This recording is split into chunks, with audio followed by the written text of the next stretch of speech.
What's up, guys? Welcome back to another monthly put on video.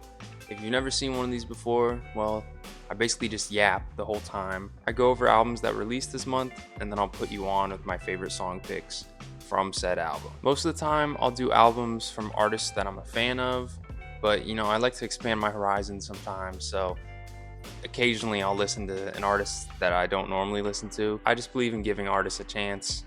There's been plenty of these videos where I've gone over some people who I straight up don't like, or some of them I've only heard like a song or two from. I just believe in giving everyone a chance because you never know what you're missing out on. With that being said, that's kind of what I'm asking y'all to do. Whether it's watching the whole video or actually taking my put ons into consideration to listen to, just give it a chance. That's all I ask. Just give it a chance. That being said, let's get into it. First up, I got Mick Jenkins with his album A Murder of Crows. Mick Jenkins with yet another good album. This man does not seem to miss.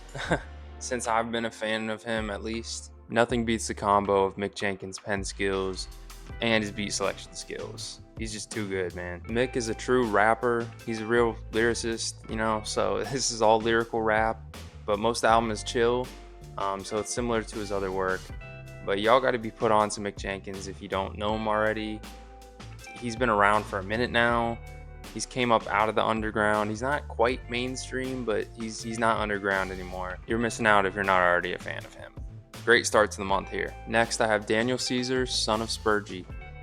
I don't know if I'm saying that right, but this is a beautiful album.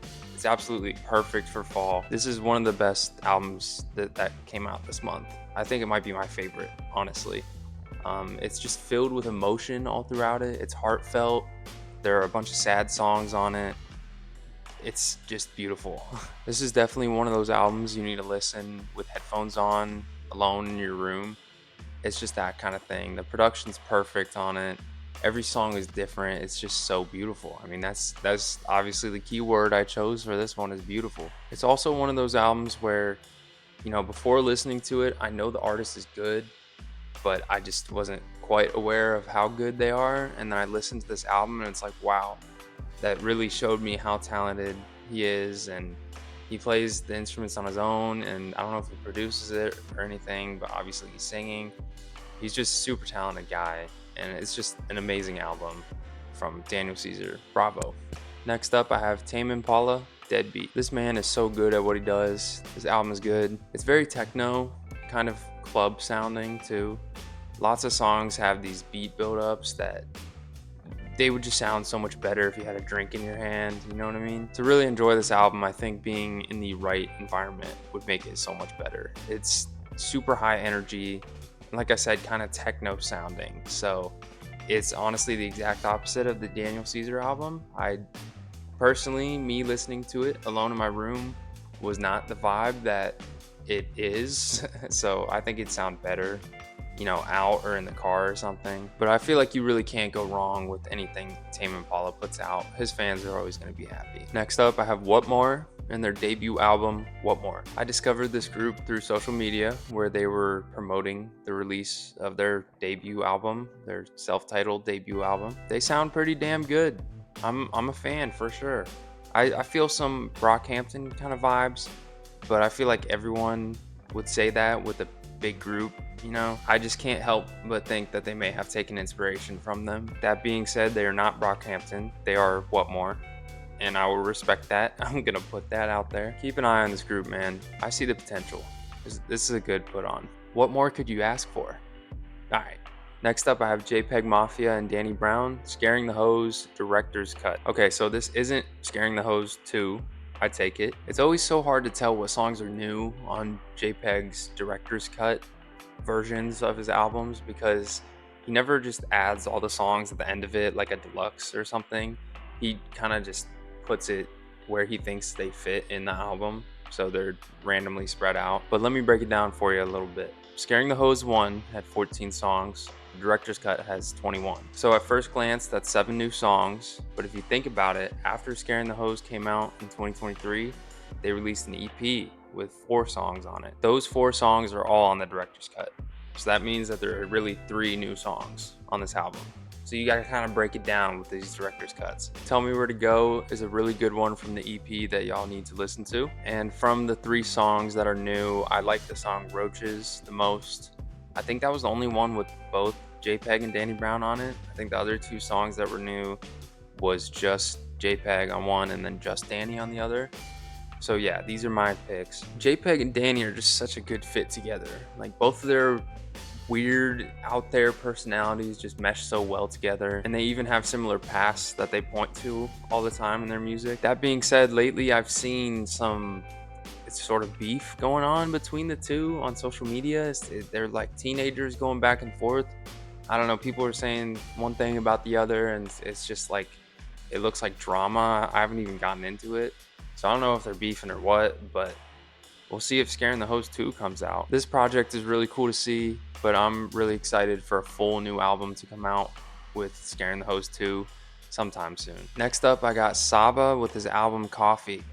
I was so excited about this one. Saba is one of my favorite artists ever, and it's a surprise drop basically. I think he only announced it like 3 days before it came out. It's nice and short. It's 9 songs, 16 minutes long. Saba was on his Tyler shit because it's similar to Don't Tap the Glass, with it being a short album that just kind of came out of nowhere, and he just quickly put it out there without thinking about it, which I love. And when Tyler did it, I said I wish more artists would do it, and here one of my favorite artists is doing it, so I love that. Every song is so different, man. I just love it. Don't Be Long is pretty cool because it sounds like he was freestyling or something.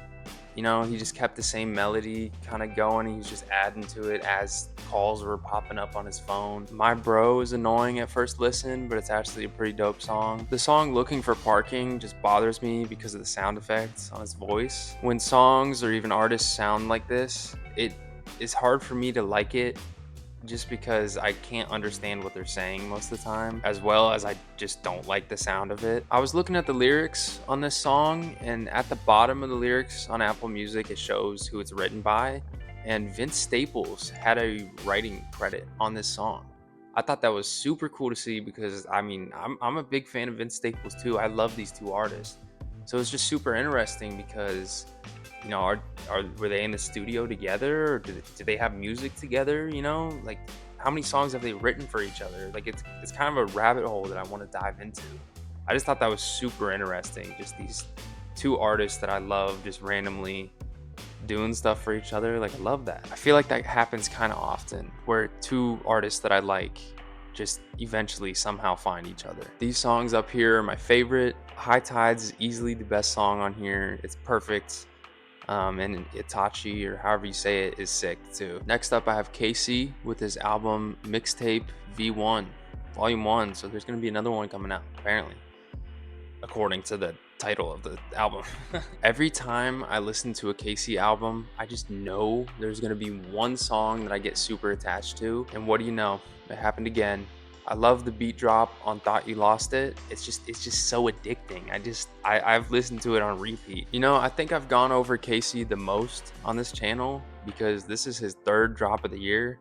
And I mean, I started YouTube this year. I started doing these album reviews this year. So he's got to be the artist that I've talked about the most. And this will be the 3rd time that I'm telling you he's underrated and you need to check him out. So 3rd time's a charm, maybe? I don't know. He's a unique young artist. He uses some incredible beats, and he's got a good voice, so what more could you ask for? He also kind of rides the line of trap music. You know, he's kind of hovering over it, but not all of it is that. That's why I don't love all of his songs, but he's a good artist for sure. You guys need to check him out. Those are all the albums that I listened to this month in full that I wanted to cover. But there are some other things I wanted to talk about too. Tyler recently dropped the deluxe version to Chromacopia, which was just one new song on it. It's titled Mother. That was pretty good. Mac Miller, his estate dropped. God, that's so sad to say. Damn. His estate dropped a 10-year anniversary of Good AM. There's 3 new songs on there. It's pretty cool to see. Outkast dropped their 25th anniversary album to Stankonia. There's, I think, 2 or 3 new songs and then a bunch of different like remixes of other songs on that album. Ty Dolla $ign released an album. Offset released an album. Leon Thomas released an EP. Dave released an album. I listened to all of these. I didn't add them because I don't have too much to say about them. Leon Thomas was the best one out of these, though, gotta say. Some other artists that released an album that I didn't get a chance to listen to yet are Miguel, Westside Gunn, Kodak Black, Mobb Deep, and Big L. I'm planning on checking at least some of these out, Miguel and Mobb Deep specifically. I know Big L had a Mac Miller feature, it was pretty cool. But I didn't listen to any of these fully, so I didn't want to add them on this list. But I want to put them out there so you know what came out this month, in case you're a fan of any of those. That's all I got for this video. I'll see you guys next month. We're closing off the year here soon, so hopefully we get some big albums coming up to cap off the year. And I'm thinking about dropping a playlist of the monthly music that comes out.